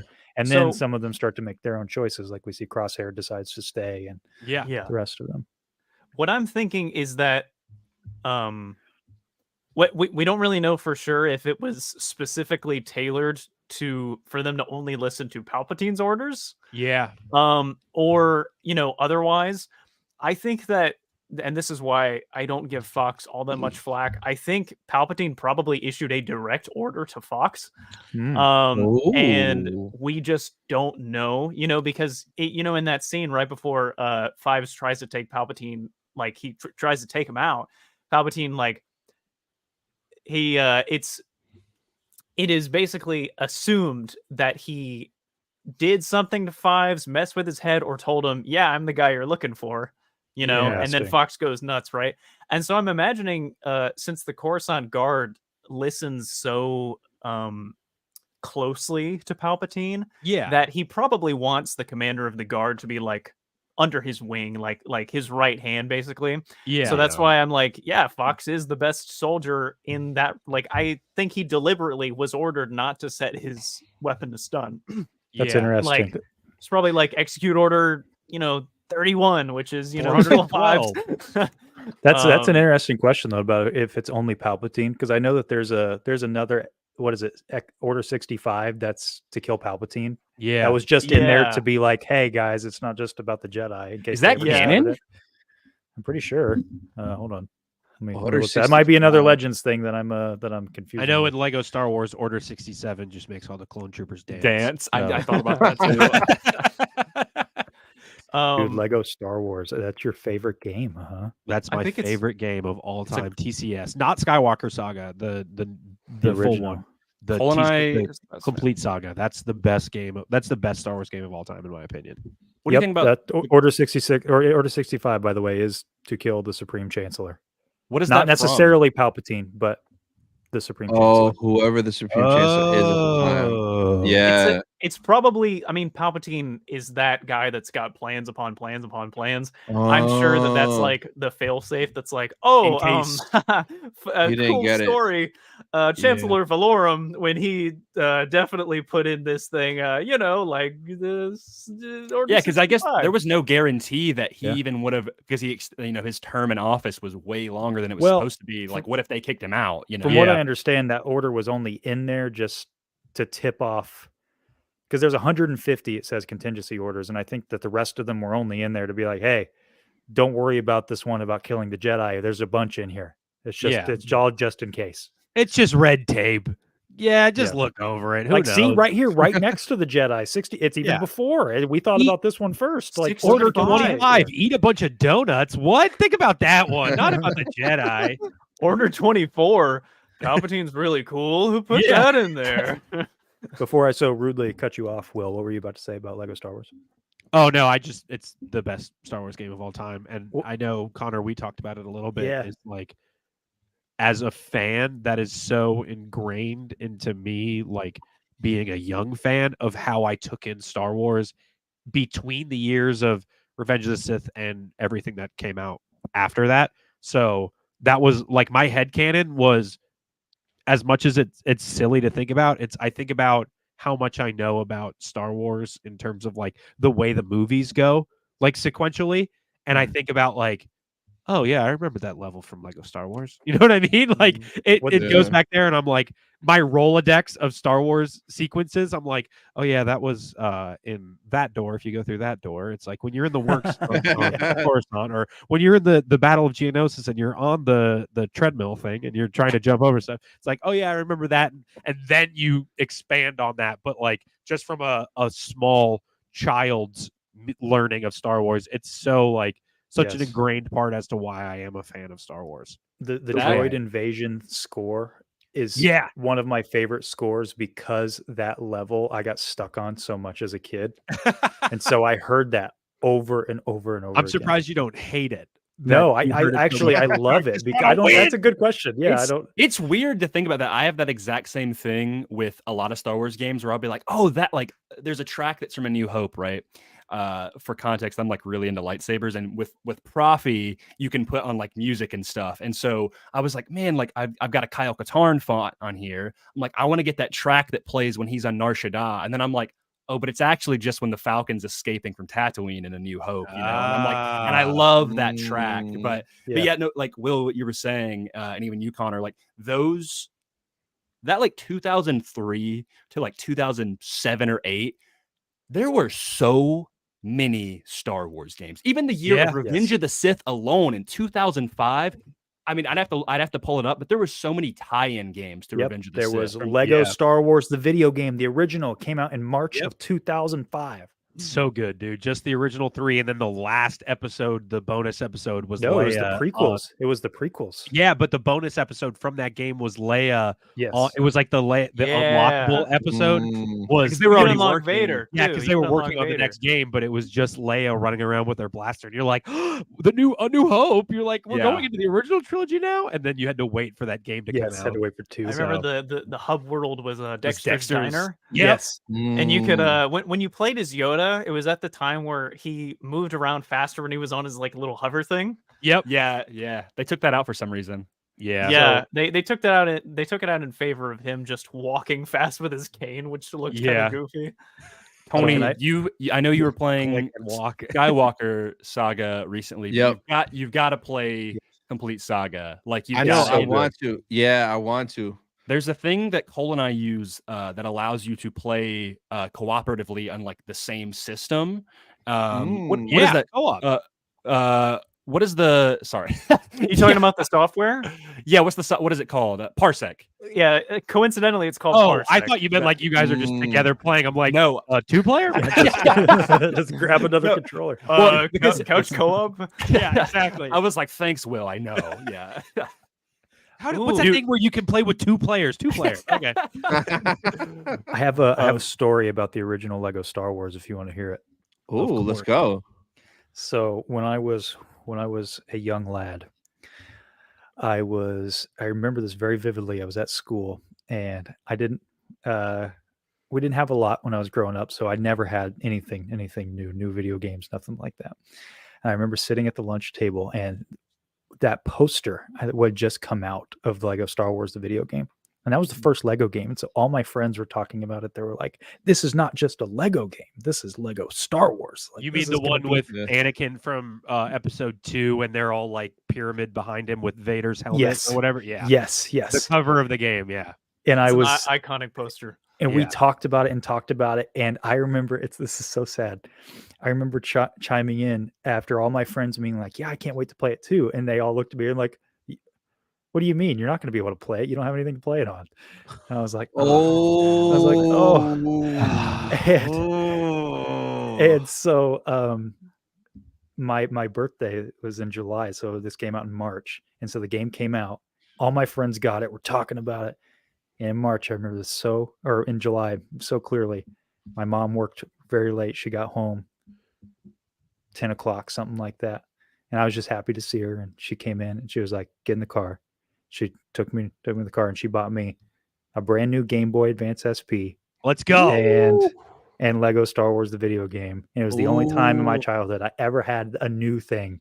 I played it all night. And it was in the game. To this day, I was going to mention that. That's so funny you mentioned that, Konnor, because that was the first thing that I played it on too. Before I played the PS2 version, that version. Okay, dude, the Game Boy Advance version is like way harder. Yeah, it's rough. Outside of it just being a much smaller screen that you have to hold it right here as you're literally that. I had the red one. Yeah, Konnor, play it right now. Play it for us right now. Is that the same one that you bought? Nice. This is my original SP. Yes, it is not. Unfortunately, it is not. Unfortunately, the same copy. Oh, but that's okay. It is my. Wow. But you can see how broken this thing is. Yeah, I was about to say. I see the screen. It was a little screen. Yeah. And look at this. Look at this giant just scar. But I love it because I played with this thing. It's the same. It's the same thing that you say when you look at a book and it's all like messed up and stuff. It just says, "Oh, this was loved." So your Game Boy was clearly loved. What's crazy about that Game Boy is when I was a kid, what I do for my main job is I'm an electrical engineering technician. That's what I went to school for. But I would take things apart when I was a kid constantly. I was take apart electronics and build stuff, and that was always my thing. And I had this. Long story short, I had this bike that was ridiculous. It had a bunch of electronics on it, and I wanted to put a screen on there. And at this point, I had already had a DS, and so my Game Boy, whatever, cast it aside, Yeah. So I was like, I'm going to rip this screen out of here and put it on my bike. Who knows how I planned on doing that? Well, I didn't have a tri-wing screwdriver, so I literally ripped this thing apart. And I just demolished it. And I did. Of course, it didn't work. What am I going to do with the screen? I didn't have a plan going in. Yeah. So I tossed it in a box, forgot about it. Years later, my wife and I were out to dinner for Valentine's Day. And we were talking about games from our childhood because she's a big Zelda fan. So she played Zelda growing up. Yes. And I was telling her the stories about my Game Boy. And for some reason, it clicked in my mind exactly where all of the parts were. It was in a box so one of my worship pastor from the church before I moved to go to college, he had stored some of the stuff for me, some of my stuff from my house. And I remembered exactly the box, and I texted him, and we drove that night 2.5 hours to his house, and I found all the stuff. I brought it home and I fixed it. Yeah. And that's the same one. So that's awesome. It still works. See, stuff like that is the best part about being Star Wars fans. Yes, it is. Yeah, that's what it's all about right there.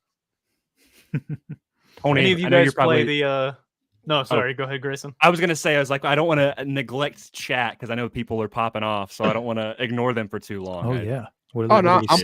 I'm popping their stuff on while we're flowing through. Okay, so I wanted to acknowledge them at least because like someone mentioned Republic Commando and KOTOR, and those are all phenomenal games. Republic Commando is something I've still not played, and I need to. It's been on my list forever. If you fun. I'll send you. I have it on PC. It's one of my favorite games. It's not long, maybe like a 5-6 hour game, but you can put in some mods on there that just kind of help quality of life stuff. Like you can change the FOV and whatnot, and it really makes it a really fun experience. You haven't played KOTOR either, have you?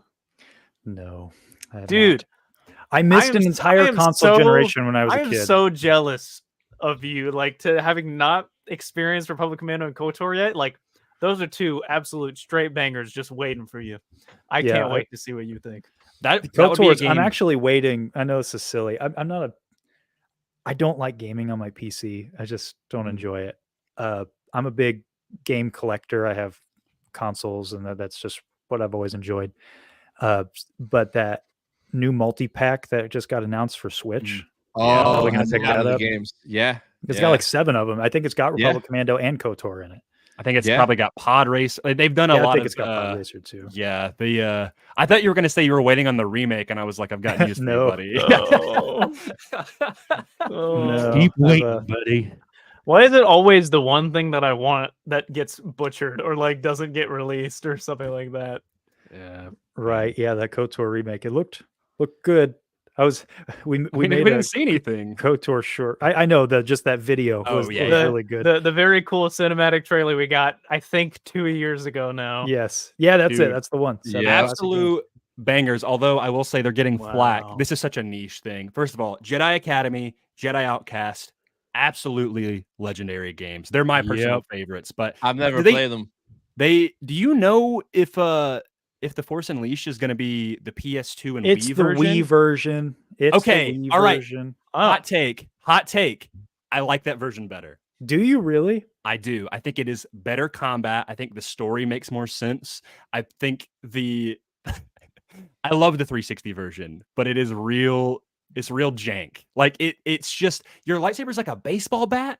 And I hate that. Like, I mean, don't get me wrong. I love the 360 version. I literally played it on every single platform known to man. DS. Did you play it on the Nokia smartphone? Okay, that's the only version I didn't play, but I know about I did, and it was awesome. Okay.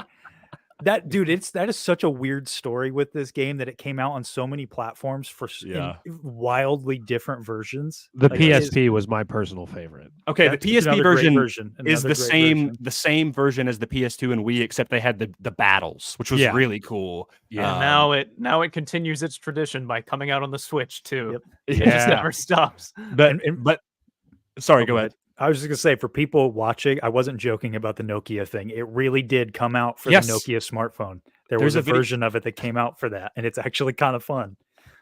I remember insane. It's like, isn't it like that might be the different version? There was 2 phone releases. Is that the one where you have to like draw shapes? Yes, so like the one you have to draw shapes with the keypad.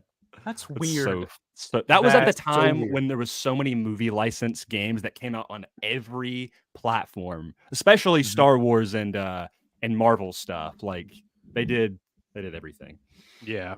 I actually didn't even learn that I played the non-official version of Force Unleashed until a couple of years ago. I didn't realize that the PS2 version and the PS3 version were different because I was always a main console generation behind. So I played it on the PS2 when it came out. And so I was talking with Seth actually about it. And I was talking about how you find Ram Koda. Yep, there it is. There it is. There it is. So crazy. That's insane. That needs to be in a museum. Did you guys know about that? What is the screen size for that? Like, it's tiny. 3 inches? How do you even see it? Why is it that the Nokia version is the one that's multiplayer apparently? Play with friends. It is surprisingly fun. Like it's a surprisingly fun game. That's so hilarious. Funny. Yeah. But yeah, it's super random. The people were giving flack to KOTOR 2 on that multi-pack because for context, that game's release got rushed. And it's a good game, but they cut out a huge piece of content, like an entire planet and companion. And then through modding years later, the community, because it was still in the files of the game, they just didn't finish it. Modders came back through and they did a restoration mod. And I mean, it's basically like you can't even tell that they cut it out of the game. It's that good. And originally Aspire was like, we're going to add restore the content that was cut for the Switch version. They announced it. And then months later, like a couple months ago, they were like, actually, we're not going to. And we're like, dude, like you said you were going to do it. Now you're not. I mean, it really doesn't impact the game too bad.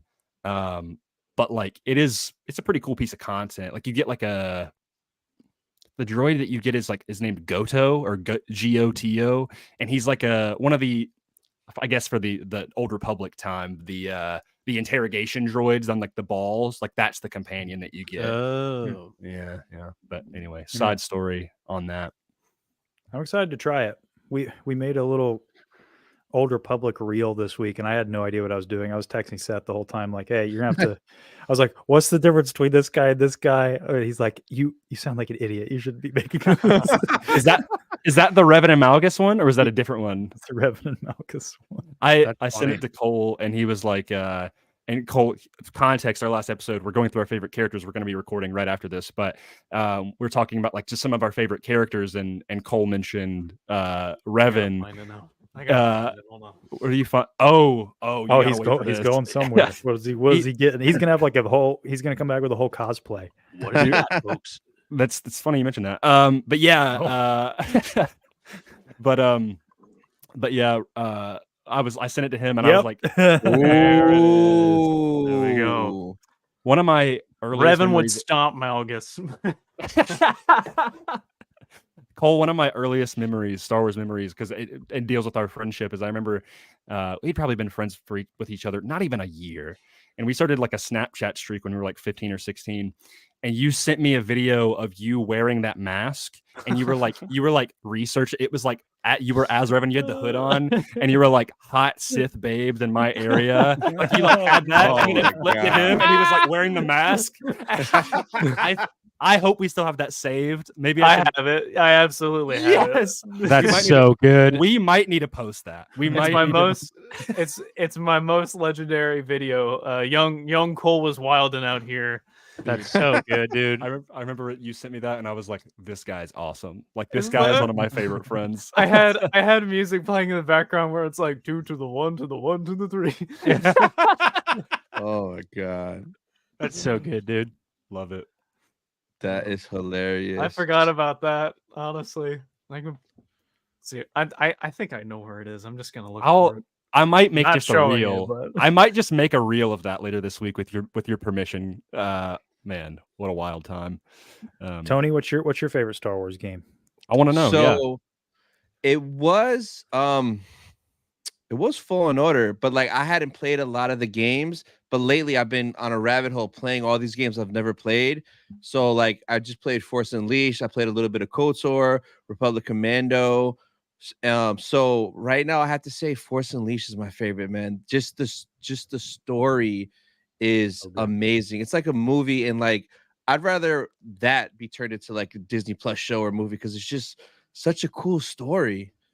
Yeah, Tony, I would love to see you stream the Switch version when it comes out, because there is some content that I personally love. Konnor, you might know about this. I think I did already. That's the one that I was playing, and I'm pretty sure I was playing it on Switch. All my streams on my channel are from the Switch Force Unleashed. So yeah, so you played that then, the PS2 version, the Wii version, excuse me. Yeah, they're the same. Well, another fun fact here, because there's so in that version, Starkiller holds his lightsaber in the correct grip, not reverse grip. You know why? Because on the Wii, because the Wii controls. Yeah, I played it on my Switch for sure. Okay, I'm curious. Okay. Honestly, one thing about that, Konnor, and this is only because I'm not kidding. I probably played the PS2 version like 30 times. There is one animation where if you're waiting around, he does switch it to reverse grip for a second. Does he? And then he flips it back around. But you have to be standing there for like 30 seconds. And I think he has one move where he like flourishes it and it goes to reverse grip, and then it just flips back to regular grip. Well, they probably just, merged some of those titles, I'm sure. Yeah. But yeah, there's such a weird story that there's just the multiple versions. I mean, there's completely different. The voice lines are completely different. It's so weird. They're like different takes. Yeah, they're different takes. It's so hot take. I think Force Unleashed 2 is better than Force Unleashed 1. Ooh, yo, thank you. Someone else who likes Force Unleashed 2. I love it as well. I like it. Which versions are we comparing of Force Unleashed 1 and Force Unleashed 2? Only the PlayStation versions are what I played. I strictly played PlayStation for these. Okay, so whichever version that is I enjoyed the PlayStation 2 version of Force Unleashed 2. Because there's only Force Unleashed. There's only 3 versions of the Force Unleashed 2. There's the Wii, and then PS3 and Xbox 360 were the same. I don't even think Force Unleashed 2 had different versions. Like the first one was an anomaly. I think they just did some minor things for for Force Unleashed 2. I know the second one definitely had a different Wii version. Like it's because the Wii could not compete with 360. Well, yeah, I mean it was like a downgraded, but I think the story was the same. It's just yeah. Will, okay, so Will, do you mean you like the story of the Force Unleashed 2 better, or the story? I liked all of Force Unleashed 2 better than Force Unleashed 1. Literally the entire thing. I had such a better play experience with Force Unleashed 2, and maybe it's just like hindsight bias of it being what I played after Force Unleashed 1, and that's I played more of Force Unleashed 2. And I was older then, so I remember more of it, obviously, than Force Unleashed 1. And when I would replay it, I would go back and I'd be like, I'll plug in 2. And 2 would be the one that I put in instead of 1. So maybe it's a little bit of that, but I do enjoy the story more for 2 versus 1. And I have better play experience memories for 2 versus for 1 as well. Yeah. The second one, you will. I love the second game. I just think it's shorter, which is what makes it kind of hard to like compare it. You know, it is. But to me, I like the end of the Force Unleashed 2. Like that is like the peak for me, where it's like that fight with Vader and the way Juno ties into it and everything. Like, dude, spoilers. Sam Wit. Sorry, man. Okay, the game came out 400 years ago. Vader has an apprentice. He killed stars. Sam Witwer is acting his butt off. Oh my god! In the end, when he's when doesn't the man, dude? Yeah. I mean, God, Sam Witwer, I love you. What? He's the best. He's on the. I don't have a list of like. Obviously, there are people I would like to meet from Star Wars, but I will always say like, in terms of people who I would like go wait in line for to see. I have not had the chance yet, but Sam Witwer, if he signs up for MegaCon, I'm already planning on going, but if he signs up for MegaCon, I will be the first one in line. Because honestly, just to talk to him like as a fan, you know what I mean? It's amazing, bro. It's amazing. His knowledge. The best. Oh my God. There's a video I have. So I did meet him. I met him, and then I also talked to him at a Q&A. Cool. You'll never Cole knows. You'll never guess what I asked him. Nothing Star Wars related. Like nothing at all. Like whatever that TV show that he was in, or Supergirl season 4 or whatever. It's funny they did that. Dexter too. Yeah. Was he? Oh wow. Yeah. I knew he was an episode of Dexter. That's crazy. He was also in Smallville as Doomsday. That's what it was. Fact. Yeah. But no, I asked him. Obviously, like. I'll send you guys the clip later or something, but because it's out there on YouTube of me asking him this question. What was that convention? Lainey, if you're still in the chat, you were there. We met there. Anyway, MegaCon probably. It wasn't MegaCon. It was Fanboy Expo. Yeah, Fanboy Expo. Yeah. But I basically, long story short, I was like, Sam Witwer, you're a very handsome man. All right, like you're a very chiseled dude. Like if you were like if there was a guy to play handsome Squidward, it would be you, because he just like has that facial structure, dude. Everyone was laughing so hard. I will find it. I will send it to you guys. But then I was like, what is your workout routine, man? Like, are you hitting the gym? Because you're always like, his biceps are huge, bro. Yeah. And then he did an Arnold impression. He's like, I just been a little steroids, It's like, oh my goodness. And he had a whole bit with that, and it was just great. People love He's a good dude. He seems like such a really good person. He's just yeah, for sure. So I think we'll wrap up soon. If not, we'll be here forever. Yeah, but that's true. So Grayson and Cole, what do you guys have coming up next on Mortis FM that everyone could look forward to? No, don't worry about. Actually, if we're going by the rule of best for last, I'll let Konnor go last, because this was his guest spotlight. Listen, we've already been on this show, man. Like we're just popping in. You're the real star. We're old news. I'm just chilling. Yeah, listen. And hey, you're chilling with style, bro. But yeah, no. We just started video on YouTube. If you keep up on there, Mortis FM on Spotify, Apple, and YouTube. and Instagram as well. And we're just keeping making content. And then of course, if you missed it in the middle, Laney, if you're still there, I'm saying it again right now. Tales from the Archives. It's coming up December 1st. Darth Plagueis. Read the first 3 chapters. We're keeping it small. 3 chapters for that first one. Give everybody a little icebreaker. And that's what we got going on for Cole and I. Heck yeah. Nice. Man. Will, what you got coming up? I don't know, man. Just Star Wars stuff. I don't know, man. I wish I had a schedule. So I don't got much coming up. Just a new episode of Sith Talk this Friday, and I'm actually recording it tonight. That's pretty much it. But we're saving the best for last. Konnor, what's coming up next on Beyond the Dune Sea? Connor's too humble for his own good. Well, yeah. Konnor, Be mean and proud. Well, we got some. This Friday we've got our part 2 of our Obi-Wan retrospective, and man, if you thought Seth was holding back in the first episode, we recorded on Monday. He did not hold back on this episode. It's all I can't wait. I'm excited. We had a blast with it, and we've been doing these really dumb intros, and we got a fun one on Friday. Let's go. Can't wait. So He gave we me got- a teaser. I'm stoked, dude. Yeah, it's gonna be fun. And then next week we're pulled back. We're chilling a little bit for Thanksgiving. We're just doing borrowing an idea from the Mortis FM guys, doing our top Star Wars characters, our favorite Star Wars characters. Nice. And I got to hear an Obi-Wan in there at least once. we've got a really wild idea for the intro for that I don't know is going to happen, but it might. So that's what we got going on. It's going to be a lot of fun, but it's yeah. So show this Friday. I think it was a blast. Hope you guys would enjoy it as well.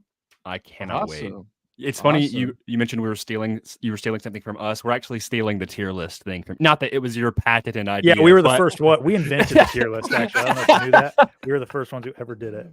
But are you guys gonna have a whiteboard? Yeah. What we'll do is we'll do sorry, no whiteboard. That's iconic to Beyond the Dune Sea. But we'll do the online component where we'll bring it up as we're going. So that will be a pretty visual one. I'll try to do the video that for Spotify, but you Go ahead, know, Cole. like, I feel like this is like taboo for us to brainstorm like on a live stream like about what we should do. But I mean, what if we did like Parsec shared screen for like the tier list website? We just put that in the middle. There you go. And you just drag and drop. Yeah, that's cool with me. The thing we're having to work is that like we were joking around. They were like, if we're not at least even a little bit critical, we're going to just put everything in S and A tier. Yes, because that's like exactly what we had to set rules. People have been giving us crap for the whole law of averages thing, but that's the whole reason, is because otherwise everything would have been S and A tier. we are taking that straight from your book because I was like, okay, there are things that I can definitely nitpick if I wanted to. Yeah, So, we had some initial hesitance because Grayson and I are very similar of mind when it comes to our Star Wars opinions.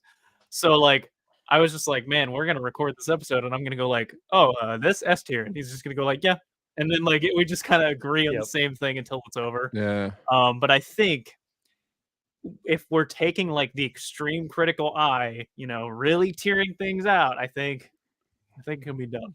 Cole, there's gonna be Well, some I'm things looking that forward to it. I can't wait to see your guys' list.